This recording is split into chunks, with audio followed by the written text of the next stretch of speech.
Back when I was in high school, a friend of my mom's asked if I wanted to babysit their kid for a few hours. They offered a generous rate of pay, then after I proved myself capable, they asked if I'd be interested in babysitting for a friend of theirs. I said sure. They gave me a number to call, then once we'd made arrangements for me to babysit for them, they gave me their address. They lived out in East Hampton, about 45 minutes drive from my home in Medford. As soon as my mom found out, she said something like, "East Hampton, huh? That's a real fancy place." So I kind of knew what to expect before I got there. But when I actually saw the house for myself, I was blown away. Their house was basically 3 of my mom's houses put together, with a gigantic backyard, a huge pool, and even a giant chessboard with pieces half my size. The inside looked like the sitting room set from The Fresh Prince, with a cream color scheme and a wood paneling giving the place a very distinct air of class. The kids' mom and dad were very warm and welcoming, and when they introduced me to their 9-year-old daughter, all my reservations instantly evaporated. Instead of some bratty rich kid, Angie was just as delightful as her parents, and I knew from the moment that I met her that we'd get along very well. She wasn't too demanding, and was content to just watch a movie or two until she got too tired to keep her eyes open. We'd order pizza, watch some tapes, eat a ton of ice cream, then I'd either chill out or work on some homework until Angie's parents came back from wherever they'd spent the evening. Sometimes it felt almost criminal just taking that money. They paid my gas money, paid for the pizza. They even made sure the fridge and pantry were all stocked in case I got hungry after Angie's dinner time. Then, with the family home being as incredible as it was, it fast became my favorite sitting job. Now cut to Friday, October 16th of 1992, and the family in East Hampton had arranged for me to come over for what'd be my 5th time sitting for them. I drove over after school, arrived at around 4:30, then Angie's parents left for dinner at around 5. We ordered pizza, did each other's hair while we watched TV, then broke out the crumb cake at around 7. We were still finishing our slices when the phone rang, and upon hearing it, Angie spins around and asks me if she can be the one to answer it. Her parents sometimes called just to check in on us, and I figured that there was no harm letting her pick up the phone, and so I said, sure, why not? Angie ran off to pick up the phone, and I stayed put, eating my cake. The phone was mounted to the wall dividing the sitting room and the kitchen, so I could still see and hear Angie as she ran over towards it. She reached up on her tiptoes, grabbed the handset, and in a way that was so adorable it almost hurt, she says, "Hello, you've reached the residence. How may I take your call?" And I watched her with this big, proud smile on my face, but following her grand introduction, a confused look came across Angie's face before she asked, "Hello?" for a second time. There was another pause, and then she turned, raised the phone up, and told me, "There's no one there." I put down my cake and then got up and walked over to her. She needed help returning the handset to its cradle anyways, so I took the phone from her, put it to my ear, then heard the sound of a dead line. I told her it was probably just a wrong number or something, and then we went back to finish off our cake, but not 10 minutes later, the phone rang a second time. That time, I got up to answer it, and when I did, I'm guessing I heard the same thing Angie did. I picked up the handset and asked, "Hello?" and then got nothing in reply. I asked hello again, then after another pause, I heard the distinct sound of someone hanging up a phone, like that old plastic rattling before the line goes dead. I remember that exact moment, that feeling of confusion shifting to one of creeping dread.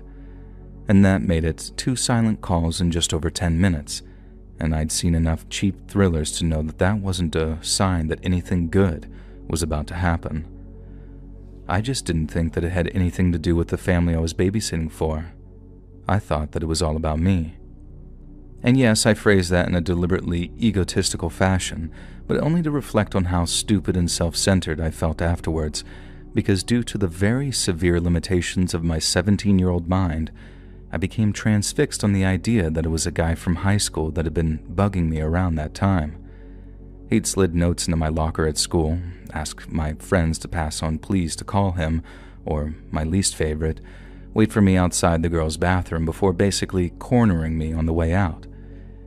He'd also somehow managed to get a hold of my home phone number at one point, and he'd called my house one time, asked my dad if he could speak to me, and then said nothing for like the first 10 seconds once I'd been handed the phone.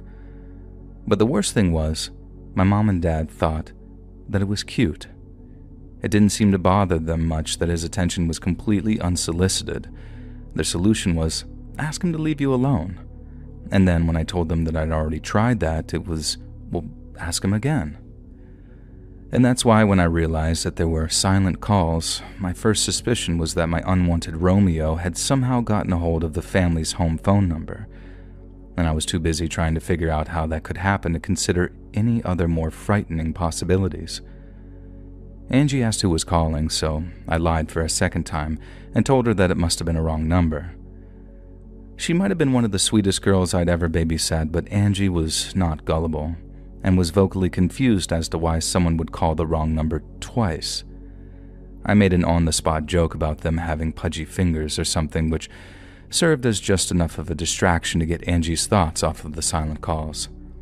I didn't think my stalker, and I use that term very loosely, had the stones to actually show up to the house. He seemed to be more about opportunity than anything else. But it was still a lingering concern for me, and one I didn't want to pass on to little old Angie. Another hour or so went by, and we were fast approaching Angie's extended bedtime of 10 p.m., our little secret. I asked if she wanted one last soda, diet of course, with no caffeine and no zoomies, and then walked into the kitchen to get us some drinks. The layout of the house was such that the kitchen led to a dining room via a set of double doors, with the dining room windows allowing a view of the driveway outside. When I walked past the doors the first time, empty-handed, everything seemed perfectly normal. But when walking past it a second time, with a can of soda in each hand, I saw the headlights of a car shining down the driveway. The family had sort of an intercom at their automatic gate, and if you didn't have the little key card or the code or whatever it might be, you had to be buzzed in to even get access to the driveway. The car was stationary, its front bumper pointed at the gate, but the intercom in the house wasn't buzzing. My first thought was, maybe I just caught the car turning around, but nope. It stayed put like it was waiting for the gate to open. Then I figured it was Angie's parents arriving home early and that, I don't know, maybe they lost their keycard or something. I walked into the dining room to get a closer look out of the window, studying the headlights as the car idled by the gate. And then suddenly, silhouetted by the car's headlights, I saw 3 or 4 men climb over the gate before they began walking down the driveway at a very brisk pace. I remember the feeling, this rising panic as I put down the sodas on the ledge near the window, and then walked toward the phone as quickly as I could. I remember grabbing the handset and trying not to sound too panicked as I loudly asked Angie to head upstairs. This was like a whole hour before her promised bedtime, so she was very naturally dismayed at the sudden change of plans and began asking me why. I told her to be a good girl and do as I asked, before putting the phone's handset to my ear. I thought that I might hear the 911 person's voice, or, at worst, the last few dials before one answered my call. But instead, I heard nothing. I remember pushing the little switch to reset the phone, expecting the drone of an open line to return, but I did it once, twice, and then 3 times before I realized that the line was dead. I didn't know it at the time. I thought that I'd simply experienced an astronomical amount of bad luck in having the phone die on me when I needed it most. But it hadn't died. There had been no kind of malfunction. Someone had cut the home's phone line to ensure that no emergency calls could be made. I knew the family had a second phone in the master bedroom, so after taking Angie's hand, I quickly walked us up the stairs and toward the bedroom door. And by then, Angie had begun to sense how frightened I was, and she kept asking what was going on, her terror intensifying each time I let the question go unanswered. We walked into the bedroom, and when I heard no sound at all coming from the handset of the second phone, that's when I realized something much worse was happening. I know having a bunch of guys climbing a gate and rushing the house was bad enough, but the phone line being dead suggested a very chilling degree of organization from these guys. Those guys were not your average home invaders, if there is such a thing, and realizing that brought a level of terror that I can only barely describe. And by then, there was no hiding my fear anymore. Angie was demanding to know what was going on, and I couldn't think of a lie quick enough, so I just told her the truth. I told her that there were some bad men outside, and that they most likely wanted to break into the house and that we needed to find some place to hide from them. And I'll never forget how completely petrified Angie looked in the seconds after those words left my lips. And I still beat myself up about it all these years later, but in the moment, there was nothing else I could think of. I was 17, scared out of my mind, and Angie knew her home better than I ever could. I was reliant on her to be able to find the best hiding place possible, and that transfer of responsibility terrified us both. Right then on cue, we each heard a loud doll hammering sound coming from downstairs as the men outside started to try and break in. Angie screamed, and I remember grabbing each of her arms before shushing her. I tried to be gentle, trying to keep her as calm as possible. Then I asked her where the best hiding place in the house was. There was like a voice in my head in the moments after I asked her, one that screamed at me, how the hell is she supposed to know she's just a little girl? An innocent little girl that you are failing to protect. I still feel, almost, at least in principle, that voice was right in the milliseconds that it popped into my mind. A girl Angie's age probably thought the back of her closet was another dimension, or that the space under her bed would be sufficient to hide us both from violent criminals. But in reality, Angie knew the perfect place to hide, and it was nowhere I could have ever taken her. After I asked her about the best place to hide, Angie thought for a moment, and then took me by the hand and started leading me towards the home's 3rd floor. When we got to the top of the stairs, there were 3 doors in front of us, 2 of which clearly led to larger rooms and one smaller door that turned out to be a closet. Angie took us to the closet. When she opened the door, I saw shelves on either side filled with boxes of old junk, along with a bookcase against the rear wall. I remember telling Angie that we needed somewhere bigger, someplace the bad men wouldn't see us if they came and opened the door. I spoke, but it was like Angie didn't hear me. She ran over to the bookcase and reached to the back of one of the lowest shelves like she was about to retrieve a book. I was halfway telling her that this wasn't the time for reading when I heard a loud click coming from behind the bookcase. I knew in an instant what Angie just did, but that didn't stop my jaw from hitting the floor when she used all of her strength to pull the bookcase away from the rear wall. The only reason that she could do so with the strength of a 9-year-old was that the bookcase was actually mounted on a huge set of hinges, and behind it was a short, downward-leading staircase. It was weird feeling almost amazed, but at the same time I didn't feel surprised at all. Of course they had a safe room, and of course they told their 9-year-old daughter how to access it in case of emergencies. But what really did surprise me was just how well this safe room was decked out and how Angie's demeanor shifted completely once the door was closed behind us. I remember how she reached up and flicked on a light switch that illuminated the stairs in front of us, and then after taking a few steps downward, she turned and told me to close the door. I followed her downstairs after doing so and was greeted with the first of 2 rooms. That one was basically a small sitting area, complete with bookshelves, a TV and VHS combo, with some snacks and bottles of water stacked in one corner. The next room, however, was essentially some kind of command center. There was a wall of TV monitors, all linked up to security cameras in each room, with an attached panel of switches that meant that you could both see and hear what was going on in the house. But the most important, and possibly the most impressive thing, was that this command center had a working phone.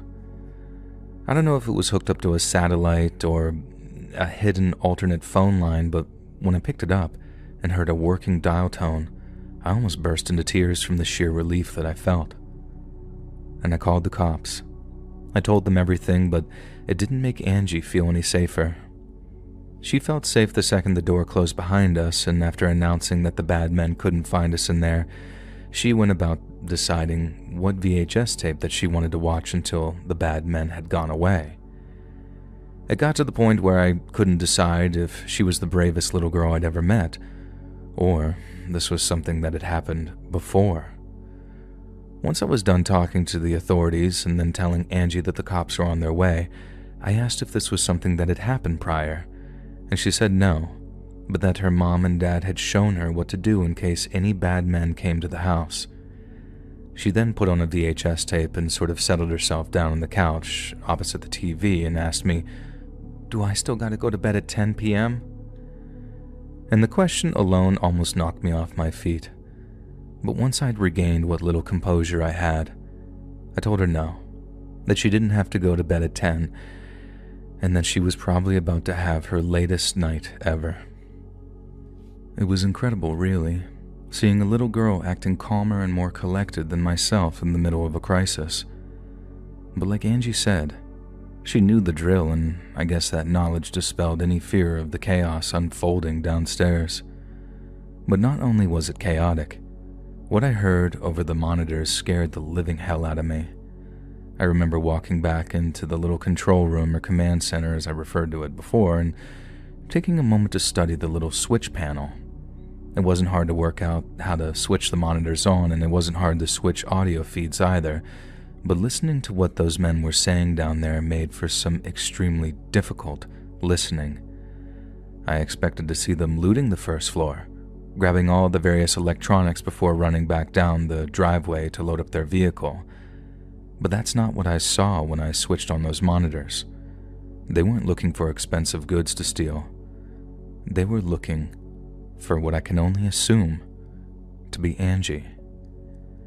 I realized before I heard anyone talking, because none of the four masked men seemed in the least bit interested in the huge TV and lavish stereo system that was in the living room. They were going from room to room, opening up closets and looking under beds, and then moments later, I managed to catch two of them talking to one another in the same bedroom that we'd been in just minutes before. One of them asked something like, "Where the hell is she?" before the other told him, "I heard her voice." And I was frozen, thinking about what might have been happening to us at that moment if Angie hadn't taken us to this safe room. And I carried on watching the men downstairs, waiting for the cops to show up until there was suddenly a whole bunch of commotion from them, presumably after they'd heard the sirens coming from the street outside. And after that, that's when those men ran. And finally, when I could see only uniformed officers walking calmly into the rooms downstairs, I opened up that safe room door and then told Angie to stay on the couch while I went to talk to the cops. And that was the one time she openly disobeyed me, and I can't say that I was mad in the moment. She just wanted to say hi to the people who had come to rescue us. It made for a very cute ending to what had been the most terrifying experience of my whole short life at that point, and to be honest, nothing has ever really topped it in the terms of sheer terror that I felt. Not to mention that skin-crawling feeling of knowing those men were after this girl that I was watching, and not just money or jewelry. The officers were then able to contact Angie's parents because they'd left the address of where they'd be that evening, and they were back home and hugging their daughter within a half hour of the cops first arriving. The police managed to catch the driver of that car, but he claimed to be just some getaway driver and had no idea what the others were planning. The others, though, were never caught, but the security cameras recorded what they'd said about looking for the girl, and by the girl they almost certainly meant Angie. And Angie's parents thanked me for saving their daughter, and I had to actually sit them down and explain that I didn't do anything. It was actually Angie, the little girl that had saved the both of us. I'd done nothing but tell her about the guys breaking in. They said that they'd understand if I didn't want to babysit for Angie anymore, but all it took was the thank you letter that she sent to convince me that I had to stay. I mean, it definitely sweetened the deal that they'd promised to hire armed security in the future, would basically meant that Angie had a second, much more intimidating babysitter, but there was no way that I could just turn my back on her. And I guess that makes me sound a little crazy, but that's honestly how I felt. My love for that girl and her family overrode any fear of a repeat home invasion.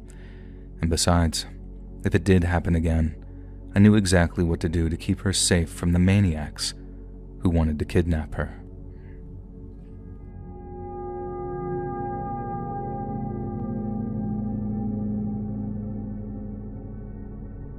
I grew up in a place called Alice Springs in Australia's Northern Territory. It's got a reputation for being pretty rough, and deservedly so. It's got one of the highest crime rates in all of Australia, and things got so bad last year that the government banned alcohol sales and started introducing nighttime curfews. I moved away years back, so I couldn't tell you if it's actually as bad as it sounds, but here's a little story from back when I was a lad that'll give you an idea of what it was like back then. Just after I turned 20, I got a job working as an overnight security guard at a local youth center. They needed people to watch the place overnight, as the place had all kinds of televisions, stereos, and video games that the local scumbags were itching to get their hands on.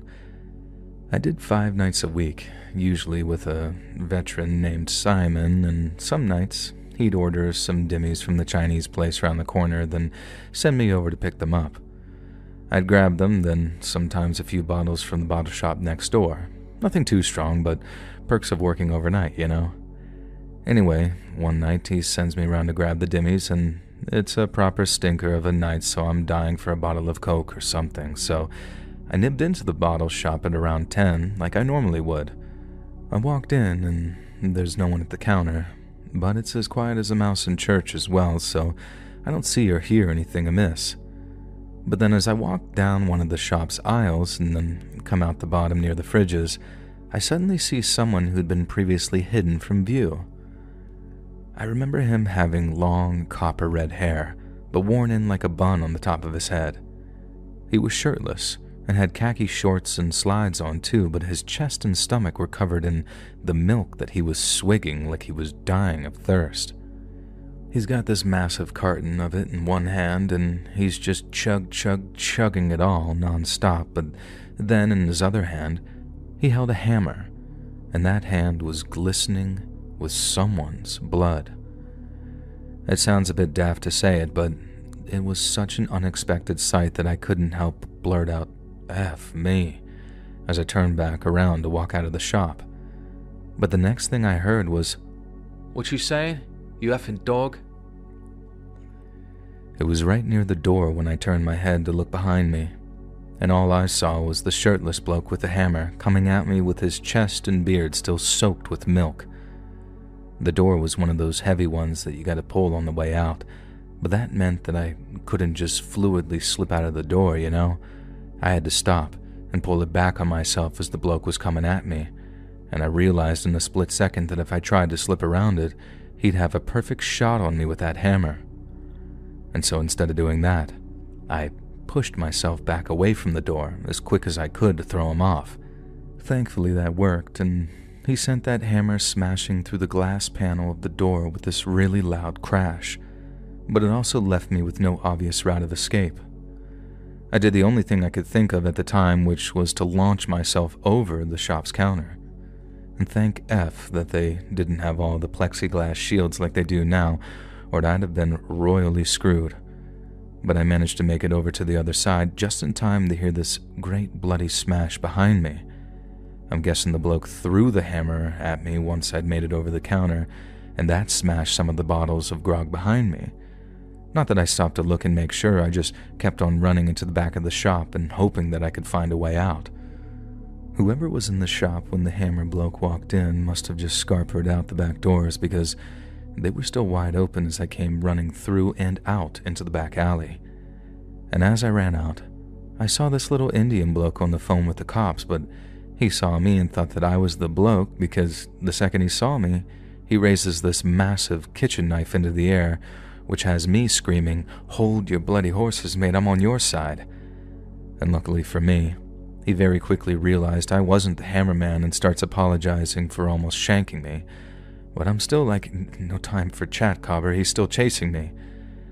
And we ran like clappers down the alleyway till we got to the main road, and by then, it was clear that the hammer bloke had no intention of chasing us down that alleyway, thankfully.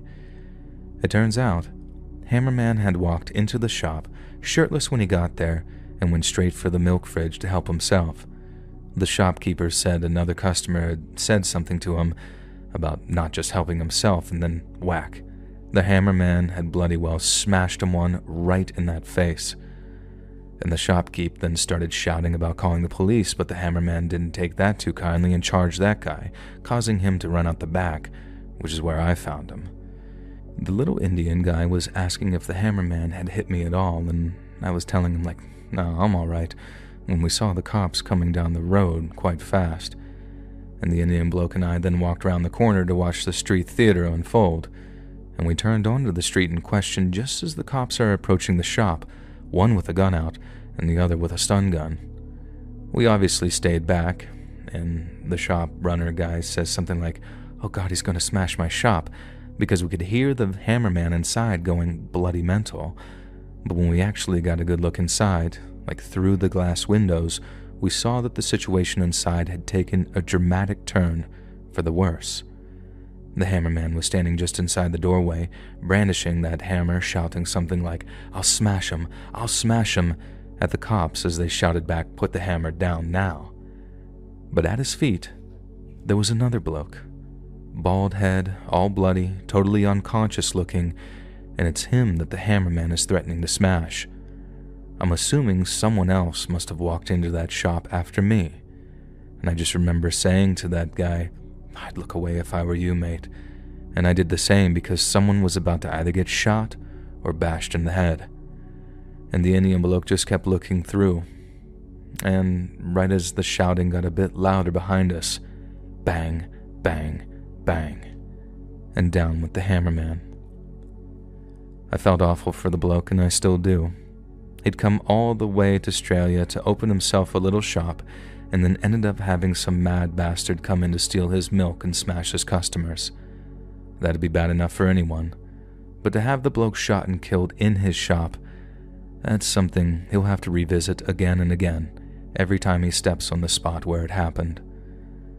But that should also give you an idea of how crazy Alice Springs was and is, and why these days you can't legally purchase alcohol if you're from what they call a town camp, which is basically the government's subsidized housing. So, after hearing all of that, you can understand why I laugh when people ask me why I moved away.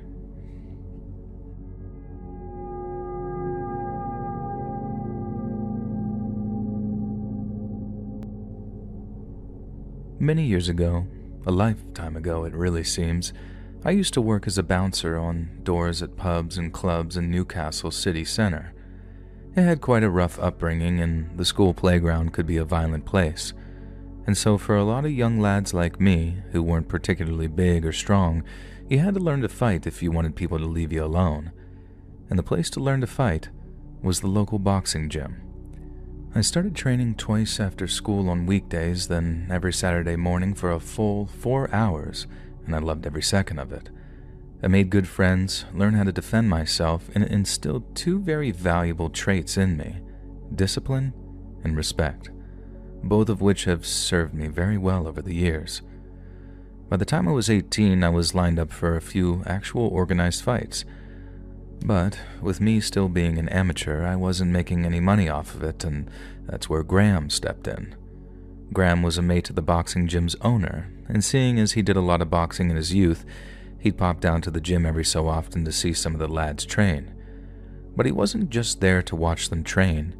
He was headhunting for lads to come and work for his door firm, and one Saturday morning, I managed to catch his attention. He told me to show up to a club in the city center at midnight for a trial shift, and if I could handle myself, then I could expect to be working every weekend from then on. It was a little bit of a I'm not asking, I'm telling kind of deal, but the money was so good that no one ever turned him down.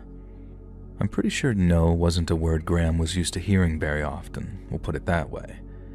And so that's how I started working the doors around Newcastle from age 18 onward, and by the time I was 25, I had graduated from the early doors pubs and clubs to the late night gaffs that got proper leery after about 1 or 2 in the morning, and these places were on another level. When it first started, There'd be two of you working a Saturday night in a single floor pub, but by the time I was trusted to work the bigger jobs, you were looking at 2, 3, sometimes 4 floor nightclubs that could fit hundreds and hundreds of punters. But with the bigger jobs came bigger money, and if you managed to get the one particular job that I got, that will go unnamed for legal reasons, then you made absolute megabucks. And that's because on top of your normal taxable pay, you got your exes, or extras, which is what you were paid to look the other way for the dealers Graham allowed into the club. This was at the time when ecstasy tablets had first hit the Northeast, and when it did, it hit big. Times were hard for people growing up back then, as most of the shipping jobs were gone, so having happiness in tablet form sweep through town, it was like everybody wanted a bit. And since everybody wanted a bit, the money people were making was off the scale. Dealers were getting into clubs with a few hundred tablets, then walking out with 1,500 pounds. Then they go to the next club and do it all over again, and again, and again, and again. There was money going around like you wouldn't believe, and the only thing standing between the dealers and all that cash were us doormen. I suppose at some point, it came down to a choice. Act like complete saints, refuse to partake in any of it, and settle for your hard-earned wage, or make 200 more pounds every single night just for looking the other way with one single solitary dealer. Times that by 2 or 3, and you're walking away with more money in exes than you did from your normal wage. And were we declaring any of it to the tax man? Were we bollocks? Things stayed sweet like that for a while, and we had a really good go of it. But the more money people generated, the more people wanted in on the action. We started having loads of young lads, all of them unauthorized, trying to sneak bags of tablets past us to make a few £100 without us taxing them. At first, we just confiscated their gear, gave them a slap, and then sent them on their way. But the problem wouldn't stop, and that's when Graham passed down the order to make an example of someone, and so that's exactly what we did. We took this one lad, we'll call him Sparky, who we dealt with a couple of times before, and we kicked 7 shades of shite out of him round the back of the club one night, all on Graham's orders. It was just to make an example out of him. It wasn't anything personal, but since he ended up in hospital, Sparky took it personal. About 2 weeks after, a bloke I worked with called Ronnie walked out of his gym, got into the driver's seat of his car, and was about to drive home when someone tapped on his window. Ronnie turned his head to look, and bang, someone shot him in the face. And by some stroke of miraculous good luck, Ronnie survived his brush with death because the bullet went through his eye, then out the side of his head, totally missing his brain and spine and all of that. And we were made up to hear that he'd be okay, but the message was a clear one. Ronnie had been one of the fellas to give Sparky a kicking, and when we heard Sparky was nowhere to be found, we had a pretty good idea that it was him. But without knowing where he was, we were all vulnerable. He could walk up to any door in a crowd of people, wearing a baseball cap and sunglasses or something, and just boom. That'd be us rubbed out. But as you can imagine, this had us properly on our toes for the next 2 weeks or so, and the worst thing was, we couldn't even be certain that it was Sparky that we had to be on the lookout for. Graham had been the go-between from the police to Ronnie's family and us, but as much as he had been pestering the police for info, they told him that they had no idea who the shooter might have been, nor did they have any idea where Sparky was. But Graham didn't believe them. He thought that they were treating us like mushrooms, feeding us shite and keeping us in the dark, because God knows if we'd have figured out where Sparky was, he'd have been a dead man for what he'd done to Ronnie. But then that meant that we had no idea if or when he was coming for us, and I'd never seen so many big hard blokes acting so scared for their lives.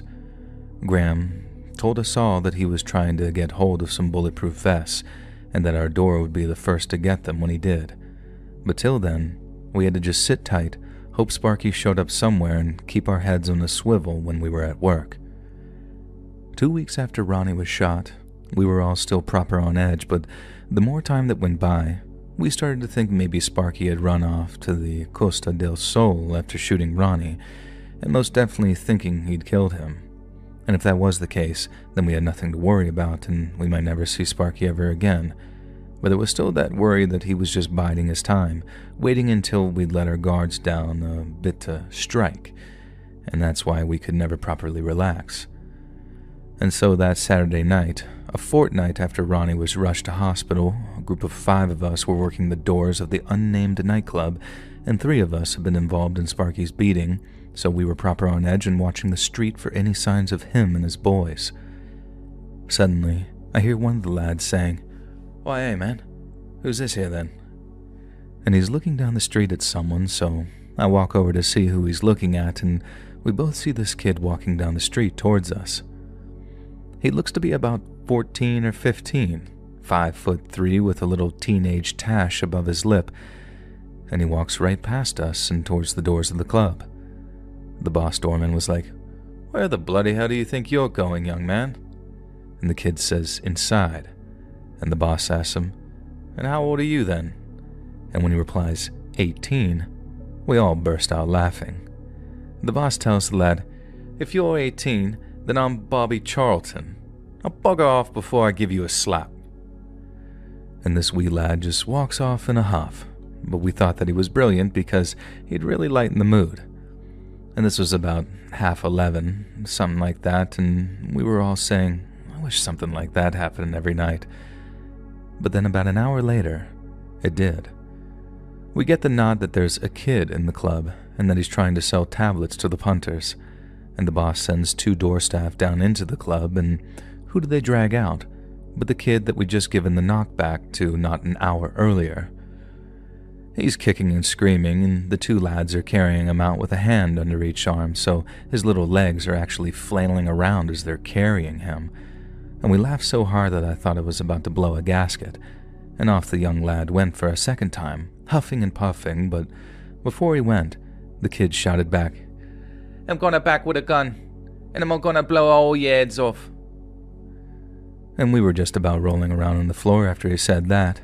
This pint-sized gangster threatening to slot us when he probably had school in the morning. And so, we just waved him away after telling him to come back next week for another laugh. Once all the laughter had died down, we asked to the 2 lads who went in to get him how the kid had gotten into the club in the first place, and they said the sneaky little bugger must have slipped into one of the back doors when one of the club's staff took a bottle bin out to empty. You had to admire it, the gumption to do something like that. But then the 2 lads told us the kid actually did have a little bag of tablets on him. And they weren't fakes either. He wasn't trying to flog indigestion tablets as ecstasies. They were legit, and they all had the little smiley face or bat signal designs on them. There was only about 10 in the bag, but it got us thinking, where's this wee lad got tablets from? And there's no way anyone would be so daft as to send a child into an over-18s bar. And you might as well just turn yourself into a police station. So how's he got his hands on them? But it's also not like we had time to wrestle with the question. We had a job to do. And for the next few hours when things were at their most hectic, we were occupied trying to keep order in the club. By about 3 in the morning, the busiest part of the night was over, and although it was still bumping in the club downstairs, the crowds were starting to thin out and people were starting to flag taxis down to make their way home. I couldn't wait to get home and get a shower. I'd had to turf about 5 people out that night, and I'd had drinks spilled all over me in the process. My shirt stank of beer and alcopops, and I'm just trying to run down the clock until I can call it a night. But then about half an hour from closing, who comes walking down the street but the Newcastle kid? Or at least that's what one of the lads christened him as he come walking up the street towards us. And we're all laughing, saying things like, "Oh, here he comes. He's about to pull out a shooter and start blasting." And then, when he gets within about 10 to 15 feet of us, he pulls out this big cowboy-looking pistol from his pants and points it right at us. It didn't look real. It was dull-looking, and it looked like the handle was coming off, like this wee lad had pulled the orange cap off of a toy gun and brought it down to the club to brandish it at us. We're just about falling all over the place, singing themes from old westerns like it's a showdown at high noon and all that. We'd been that tense over the past 2 weeks that it was just this big release of tension, I think. I mean, we were dying laughing at the wee lad, Now, for a bit of context, there was a lot of gangsters using guns at the time, like our old mate Sparky, for example, but that in turn had some unexpected consequences. Because everyone was hearing about all this gun crime, everyone was terrified of one pointed at them. So what robbers and other unsavory types started doing was bringing toy guns to robberies. All they had to do was flash their toy guns, or sometimes just point to a lump in their jacket like "that's a gun, that is, now hand over the cash," and the terrified cashier would do just that. It became a bit of a thing in Newcastle at the time. So when we saw that kid pull that old, falling-apart cowboy gun out in that poorly lit street and thought, there's not a cat in hell's chance that that's a real gun. But then, the kid pulled back the hammer of the gun, the clicky thing that they do in the movies, you know the one, and we knew toy guns did not do that. There was this moment of silence after we heard it, as everyone had this collective moment of thinking, oh bollocks. And then the moment we started to scatter, that kid fired. It was the loudest sound I've ever heard in my life, literally deafening. The street we were on at the time was quite narrow too, so when the gun went bang, it echoed off the narrow streets and made it sound like a bloody rocket exploded or something. I had my back turned when he shot, but I remember seeing the street almost light up as he fired. I didn't know fear like that even existed. And in the blink of an eye, I went from standing there in the street to cowering behind a van, just waiting for the next shots to be fired. And that silence seemed endless. Waiting for the next shot, I mean. People were running, people were shouting, but I was focused on the next shot, terrified the lad would find me behind the van and make me his next target. But he didn't, and no other shots were fired, because as it turned out, this wee lad's gun misfired right after that first shot, and since he didn't know how to fix it, he just ran off. He only got one shot, but one shot was all he needed. A second of our firm had been shot in less than a month, and this time, the victim didn't get so lucky. I won't name him for privacy reasons, but even though we tried our best to stop the bleeding, my guy had lost so much blood that he died on the way to hospital. And it was devastating. But the question everyone was asking was, how could that have happened? How could such a young lad have gotten his hands on drugs and guns? We were convinced that it was connected to Sparky somehow, that he'd put the kid up to shooting one of us. But that didn't explain why he'd tried to get into the club to sell tablets. And that was the big hold in the theory for me, the thing that made me think something else was going on, and I was right. There was no rhyme or reason to the shooting. This young lad's older brother was a dealer, and a crap house one at that. He kept his business on show, and his little brother idolized him. And so off he went, trying to sell tablets just like his older brother did. And when we checked him, he did exactly what his brother talked big about, which was not letting anyone disrespect you. And so this young lad went to where his brother hid his gun, loaded mind you, took it, brought it into town, and shot a young doorman dead with it. And he ended up going to a young offenders institution, and I got out of the security game about 9 months afterwards, when I met the girl who'd eventually become my first wife. It was a dangerous time to work those kinds of trades, and it was those 2 shootings that made me decide that I had no future standing on doors.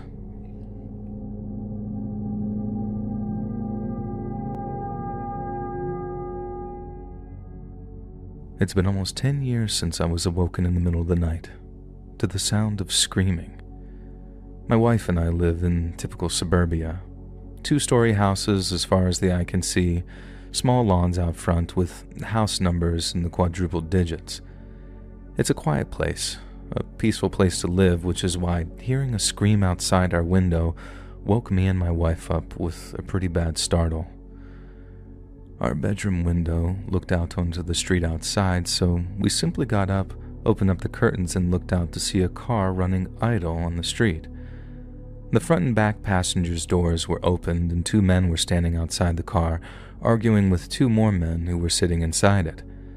We couldn't make out what they were saying, but they appeared to be engaged in a heated discussion, and every so often, one of the men outside the car would start furiously yelling.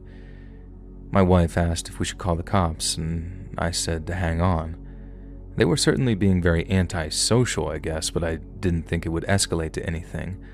I assumed that they'd have some kind of falling out and that the car would just speed off once the argument had concluded. And coincidentally, that's exactly what happened. The two guys slammed the car doors closed, and after some screech of tires, off they went. We had ourselves a little bit of a relief moment, grateful that it hadn't escalated in any way, and my wife turned around and headed back to bed. And that left me just standing at the window, watching the two guys in the middle of the street as they seemed to continue their disagreement, albeit at a much quieter volume. Our kids were still asleep in the back bedrooms, and although the two guys seemed more interested in each other rather than anyone else, my fatherly protectiveness told me to watch at the window just a little longer to make sure that they weren't going to be a problem. So I'm standing there, watching the guys, and they're not budging from the middle of the street. They're growling at each other, gesticulating wildly, and although I still can't make out what they're saying, they're clearly not happy with each other. Then suddenly, as I'm watching them, I hear the sound of a vehicle approaching, and from the noises the engine was making, it sounded like it was coming in fast. I figured the guys in the car were back to continue their argument, presumably at yelling volume again, and I was right on the verge of asking my wife to call the police when the car came into view again. I knew from the moment I saw it that it wasn't about to slow down. It was going way too fast. It didn't even attempt to put on its brakes as he zoomed towards the two men stood in the street. They tried to get out of the way, but they were probably just as surprised as I was, and by the time they reacted, it was far too late for one of them. One guy managed to jump out of the way just in time, but his friend was not so lucky. The car hit him doing 60, maybe 70 miles an hour, and it sent him flying up into the air in a ragdoll somersault before he crashed back down into the asphalt. The man who dodged the car began screaming and ran over to his friend who laid unconscious on the ground. I told my wife not to come look, that something terrible was happening and that she needed to call 911 for both the cops and an ambulance. She kept asking what was happening, so I told her, and after a shaky "oh my God," she went ahead with talking to the 911 dispatcher. I told her to tell the dispatcher how bad it was, and if that he didn't get someone here soon, the man who got hit was probably going to die if he wasn't dead already. My wife asked if she should go out and help him, but honestly, there was nothing I'd be able to do for him. I know that sounds callous, but I know I made the best decision, because if I'd have ran out into the street, I might have gotten caught up in what came next. As I watched from the window, feeling terrible for the man still screaming over his friend's broken body, I remember the feeling of horror I felt when I once again heard a vehicle approaching, because it was coming from the opposite way that time. I could see it coming from much further off, and from the speed it was traveling, the total lack of lights or sirens, I knew it could only be one car and one driver. The man kneeling by his friend saw the headlights, then got up and ran back onto the sidewalk, but he knew what was coming, and so did I. And he kept screaming, but this time it was clear he was screaming "no, no, no" until his voice was drowned out by the car's engine. It came in just as fast as before, only instead of smashing into someone standing up, the car ran over his body at what must have been 70 miles an hour easily. It flew over his body like there was nothing there at all, but as it hit him, the guy's body almost completely came apart. There were pieces of him all over the blacktop, which was shiny, and if I thought his friend was loud before, that was nothing compared to the noise coming out of him from when he saw what remained of his friend. It was, without a doubt, the worst thing I'd ever been unlucky enough to witness in all of my many years on this earth, and I know it's something I'll never forget. My wife tried going back to sleep, but by the time all the emergency crews were outside, scraping the victim off of the road, we both knew that neither of us were getting any sleep. We ended up sitting down at the kitchen table after putting the kids back to bed because the sound of our voices woke them up, and I drank until I felt tired enough to sleep and then headed downstairs at around 4 or 5, I can't quite remember. It was easily one of the worst nights of my life, second only to when one of my kids developed viral meningitis, and that was a night that I prayed to God for help with all of my heart. But that night with the hit and run, I knew there was no point praying for anything but that poor fellow's soul. because Lord knows that he was dead the second he hit the ground after flying up through the air. And that second hit, well, that seemed like adding insult to fatal injury.